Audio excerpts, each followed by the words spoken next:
कैसे हमें इंफॉर्मेशन सही मिलेगी। तो इसमें आपको मैं कुछ तरीके बता देता हूँ। एक तो होता है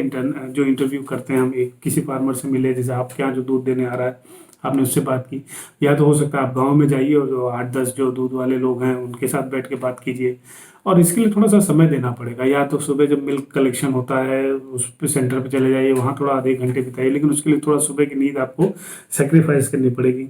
उसके अलावा ये भी हो सकता है कि जैसे ज़्यादातर वेटनरी में लोग आते हैं वो गांव और इस तरीके के क्षेत्र से आते हैं, तो थोड़ा सा आप अपने यहाँ पे भी समझने की कोशिश कीजिए। कई बार होता है कि आप अपने घर की सीमाओं को पार नहीं करते हैं, लेकिन आपको थोड़ा सा देखना पड़ेगा किस तरीके से आपके गांव में दूध पैदा होता है, कैसे जाता है, कहाँ पे जा रहा है। कोई मिल्क कलेक्शन सेंटर पे थोड़ा एक बार आप भी हो लीजिए, तब आपको समझ में आएगा। और आपके हाथ सबके हाथ में मोबाइल कैमरा है, तो आपको क्या करना है, सबसे एक बड़ी अच्छी बात क्या है ना कि आपको डॉक्यूमेंटेशन करना है। डॉक्यूमेंटेशन कैसे करना, कई बार आप कैमरे से ना फोटो खींचिए। सुबह जब मिल्क कलेक्शन हो रहा है, जब आप एक बार थोड़ा सा सुबह जल्दी जगिए, जब सुबह मिल्किंग होती है वहाँ पे जाइए, और फिर उसके बाद कैसे वो मिल्क कहाँ पे या तो सेल हो रहा है या तो मिल्क कलेक्शन सेंटर पे जा रहा है, तो थोड़ा आप भी मिल्क कलेक्शन सेंटर तक जाए और रास्ते में फोटो खींचिए कैसे मिल्क ट्रांसपोर्ट हो रहा है, कैसे वहाँ पे क्या टेस्टिंग हो रही है कि नहीं हो रही है। और ये फोटो इसलिए नहीं कि आपको कोई पॉलिशिंग करनी है, बट आप जब पलट के आप दो कुछ समय बाद आप उसको देखेंगे तो उसको बहुत अच्छी इंसाइट आएगी। आप कुछ नोट बनाइए, कभी भी आप जब भी कुछ भी करते हैं तो चाहे छोटा सा पेपर हो, कहीं पे भी कुछ लिखिए जरूर, क्योंकि कई बार ऐसा नहीं होता ना कि आपको सब चीज़ याद रहेगी। तो कोई भी चीज़ जो आप समझ रहे हैं कि भाई कितना मिल्क प्रोडक्शन हो रहा है, हर चीज़ के बारे में नोट नहीं करना, बट एक एवरेज तो पता चल सकता है कि भाई यहाँ पे पर एनिमल की प्रोडक्टिविटी इतनी है, मिल्क कलेक्शन सेंटर पे इतना मिल्क जा रहा है, और उसके बाद वहाँ पे इतना लगभग on an average fat percentage होता है, एसएनएफ होता है, किस महीने में बढ़ता है घटता है, गर्मी की छुट्टी में आप आए तो क्या स्थिति है, ठंडी में क्या होगा। जब आप इन डेटा को देखेंगे ना तो आपका जो माइंड है ना वो ओपन होगा कि अरे इसमें कई चीज़ें हैं। और ये चीज़ सिर्फ मिल्क में नहीं, मीट में है। आप देखिए मीट कैसे पब्लिक हेल्थ के कितने सिग्निफिकेंट कंसर्न होते हैं। वहाँ पे क्या पता फोटो खींचेंगे तो फोटो जो वहाँ पे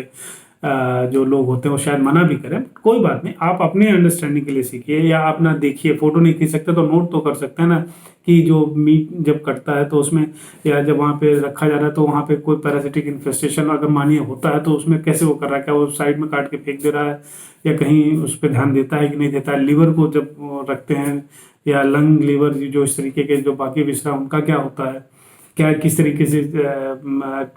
बाकी जो चीज़ें हैं वो कैसे डिस्कार्ड होती हैं। क्या कई बार ऐसा होता है आप देखेंगे कि जो मीट के डोमेन में जो मेन मीट का पोर्शन होता है वो तो परचेज होता है, बट बाकियों का क्या होता है, क्या उससे कहीं पोल्ट्री फीड या कहीं वो फीड मिलर ले जाते हैं, या कोई दूसरे समाज का कोई दूसरा तबका आता है लेने। अब यहाँ पे देखिए सोशल साइंस आ रहा है कि एक गोट का अगर मानिए स्लॉटर हुआ तो उसके कितने कितने कंपोनेंट किस किस जगह पे गए, तो आपको थोड़ा समझने की जरूरत है। एक के केस में यही होगा, आप देखेंगे केज फ्री एक करके लोग 17-18 रुपए में एक अंडा बेच रहे हैं, वही अंडा जो गांव में केज फ्री एग में है देसी मुर्गी घूम रही है उसको 2-4 रुपए में भी लोग नहीं खरीदते हैं। जब आप इस तरीके के आइडियाज़ को नोट करते हैं कई पे जगह पे, तो आपके पास एक अच्छा कंपाइलेशन हो जाता है कि अच्छा मिल्क में ये चीज़ें होती हैं, एग में ये चीज़ें होती हैं, मीट में ये चीज़ें हो रही हैं। इसके अलावा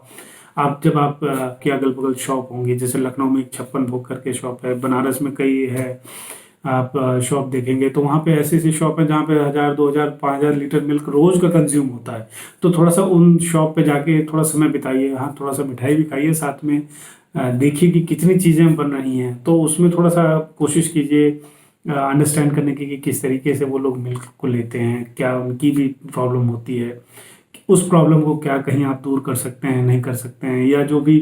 इश्यूज है आप इसमें ऐसा कर सकते हैं। आप एक्सपर्ट पैनल्स का भी, या एक्सपर्ट जो भी लोग एक्सपर्ट हैं या जो लोग पुराने लोग हैं, आप उनके साथ थोड़ा सा समय बिताइए, उनसे बात कीजिए और उनसे समझने की कोशिश कीजिए कि प्रॉब्लम कहाँ पे है, क्योंकि जब प्रॉब्लम आप आइडेंटिफाई करेंगे तभी आप सोल्यूशन बना पाएंगे। इसमें एक चीज़ और भी हो सकता है, जैसे खासतौर से गोट के मामले में पर्टिकुलर कम्युनिटी डील करती है, इवन पिग के मामले में भी होता है कि एक पर्टिकुलर कम्युनिटी इसमें इन्वॉल्व होती है। तो आप ना सिर्फ दूर रह के बात नहीं बनती, आपको शामिल होना पड़ेगा। तो आप उस कम्युनिटी लेवल पे जाइए, बैठिए, उनसे बात कीजिए कि क्या प्रॉब्लम आती है, क्योंकि कई बार क्या होता है जो ट्रेडर होते हैं वो फ़ायदा उठा लेते हैं, बट जो प्रोड्यूसर होता है क्योंकि उसको इन्फॉर्मेशन नहीं होती तो वो उसको वो उचित फ़ायदा नहीं मिल पाता है। तो ये सारी चीज़ों को जब आप डिस्कस करते हैं तब आपको समझ में आता है कि यहाँ पे ये छोटी छोटी सी प्रॉब्लम थी या ये बड़ी प्रॉब्लम है, जो भी है आप उसके हिसाब से सॉल्यूशन बना सकते हैं। और इस चीज में आपको तीनों कंपोनेंट का ध्यान रखना है, प्रोड्यूसर का भी, कंज्यूमर का भी, और साथ में जो इंटरमीडियरी है। कई बार ये नोशन आता है कि भाई प्रोड्यूसर बनाता है, उसको नहीं मिलता है, कंज्यूमर महंगा देता है, इंटरमीडियरी खा जाती है।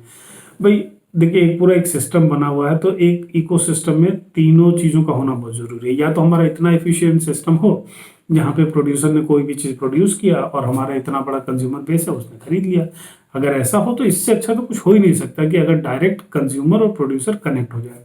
बट ज्यादातर समय पे ऐसा नहीं हो पाता है, और इसीलिए वो इंटरमीडियरी बीच में आती हैं। तो उसकी भी एक इम्पोर्टेंस है, बट हाँ, अनडी एडवांटेज कोई नहीं ले। और इसका फायदा जो भी है कि एक फेयर जो प्राइस डिस्ट्रीब्यूशन हो वो सब जगह हो। ऐसा भी ना हो कि प्रोड्यूसर लॉस में हो, कंज्यूमर लॉस में हो, और बीच वाले लोग फायदा उठा जाए।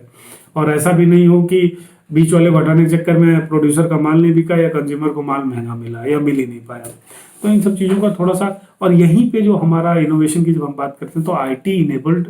जो इंटरवेंशन है वो रोल प्ले कर सकते हैं। जैसे मैंने आपको एग्जांपल दिया कि कई इस तरीके की ऑर्गेनाइजेशन आ रही हैं जिन्होंने कस्टमर को प्रोड्यूसर से डायरेक्ट कनेक्ट करने की कोशिश की है। और पहले हो सकता है 4 इंटरमीडियरी थी, अब एक ही में इंटरमीडियरी है।